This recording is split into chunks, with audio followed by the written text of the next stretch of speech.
tuning in. This is Optibottoms coming to you with another video review. And today we're going to be taking a look at the new Transformers Prime Robots in Disguise Deluxe Class Arcee. Now this is the second version of Arcee that we've gotten from the Transformers Prime series, the first being the first edition figure. This is a completely different mold for this girl, and for all intents and purposes, probably a better looking figure. At least in terms of size, because my biggest problem with Arcee was she was too big. Hopefully she's a little bit smaller that I can tolerate her a little more. But as you can see, Arcee Robots in Disguise, I love the picture that they have here. I mean, that just screams Arcee. You know, kind of a little smirk on her face, pointing her gun at you. Very cool. Now, you do see that she actually does come with her gun, which is kind of interesting. Although, when you look at the back here, it's really big. That's way too big of a gun. But it says that Arcee may be the most skilled fighter among the Autobots on Earth. She works constantly to keep her edge, knowing that one mistake could cost her and her teammates everything. See her robot mode right there, vehicle mode. The blade and the blaster combined. You see the other characters from Transformers Prime. So very cool. Her tech specs here. Strength of 4, so she's kind of small and weak. But she's got a ridiculously high courage level. Absolutely awesome. Arcee Deluxe Class. Very kind of cool. So, there you got the package for the old girl. So let's get her open and see how she compares to the first edition figure and see how cool this one actually is. Okay, guys, so here we have the Transformers Prime Robots in Disguise Deluxe Class Arcee open up and out of her packaging. And the first thing that you're going to notice is, well, these giant weapons, maybe, or maybe the color of her. But first, here are her weapons. They plug on to the front of her car, or her vehicle mode, and that's kind of weird looking, but you can also take them and you can also plug them together like so, and you have kind of like a little bayonet weapon. I'll get into this a little bit more. First thing though, I mean, really that needs to be talked about is the color of this thing. I mean, look at this compared to the first edition figure. Do you notice a difference? I mean, holy wow! This is so much more accurate looking in terms of a paint scheme than this one. This is just really, I don't want to say terrible. The paint job looks good, but is absolutely not accurate. I mean, not at all. One thing that is kind of interesting, when you look at like the side profile, these things almost look identical. I mean, it really is actually kind of impressive. And I mean, the only thing really kind of bulking the first edition are these. But when you look at the top, I mean, there isn't much of a size difference really at all. I mean, it really is actually kind of impressive to me. You see, you can totally see her arms coming back here, whereas the first edition's kind of tucked up underneath there, but it makes me wonder if I can actually put them back there to kind of look like that. I mean, that's kind of cool looking. But the color is just way off. Just ridiculously off. The other thing that's kind of strange is that the legs appear to be almost identical in terms of their actual molding, because they have these little pegs on here, much like the first edition did, where you can actually peg this on the side, and you can actually do that with this as well. Although I got the wrong side, I think. Here we go. We'll take this one. So if you really wanted to, I mean, these peg in, and now you can have that look. But I mean, it's kind of weird that they actually have that on there. So the legs, to me, almost look identical. And now I haven't actually transformed her yet, so we'll find out. But overall, a fairly nice looking vehicle mode, except the color is just ridiculously off on this thing. I mean, this is just really kind of bad. I mean, they don't even have like the pink that she's supposed to have in the actual paint and things of that nature. So really kind of unfortunate. So really, when it comes down to it, my biggest gripe, at least in terms of vehicle mode, is the color of it. I mean, this thing is almost identical looking to the first edition figure, with the exception of that color. Now, when it comes to the transformation, that's one thing that I'll say about these new RiD figures. They're pretty darn simple. And they're actually kind of fun to kind of put the kickstand up just like so. Come around here to this side, and this is going to open up. And obviously, you're starting to see some already differences when it comes to the transformation. Come around to these arms, rotate these out, just like so. Take these legs, extend these down, just like that. Kind of keep her bent like that. Now, these legs are very similar to the actual first edition, just a little bit simpler as well. So you separate them like so, and then you rotate them around and then fold them down, and the actual wheel section and the foot are all connected, whereas the first edition was the foot was separate from the whole wheel section as well. So fold this down, then fold it forward, then fold it down inside like so, And there you have her legs pretty much done. Take this section here, angle this back, and then as you can see, it actually folds her head out, which is kind of cool. Come around here. Now, this is where things are going to get a little bit ugly. Kind of fold this back. This whole thing kind of folds out. Fold this as far back as you can, rotate this down, and then this tucks right underneath like so. And here you have Arcee, kind of angle her shoulders down. Here you have Arcee in her actual robot mode. Very simple transformation, but this is where you're going to have the biggest problem. In a robot mode, she's got this huge, gigantic backpack. Now, it's manageable. I'll say that. It's not a total eyesore.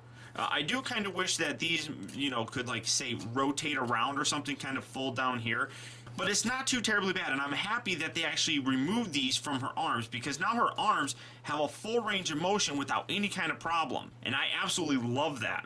And the sheer size of this figure works so much better with any of the Transformer Prime figures. Here you see her next to the first edition Optimus Prime, which in my opinion is still the best version of this guy, which is why I always show him off. And as you can see, much better scale. And as you can see, when you compare it to the first edition Arcee, there is a nice size difference here. And you can definitely see that the new Arcee is a fair amount shorter than the first edition one. But here you can definitely see the huge difference in terms of the color. That really comes across here. Here you see next to her good old buddy Bulkhead. And again, much better size. And you guys remember this size comparison, where Arcee's actually bigger than Bumblebee in this first edition wave. That's not so much the case now with the new RiD one. She's actually just a little bit shorter than him, which still isn't all that perfect, but so much better. And for one final comparison, here you have her next to her good, huge buddy, covered in a whole bunch of Dark Energon stickers from repro labels.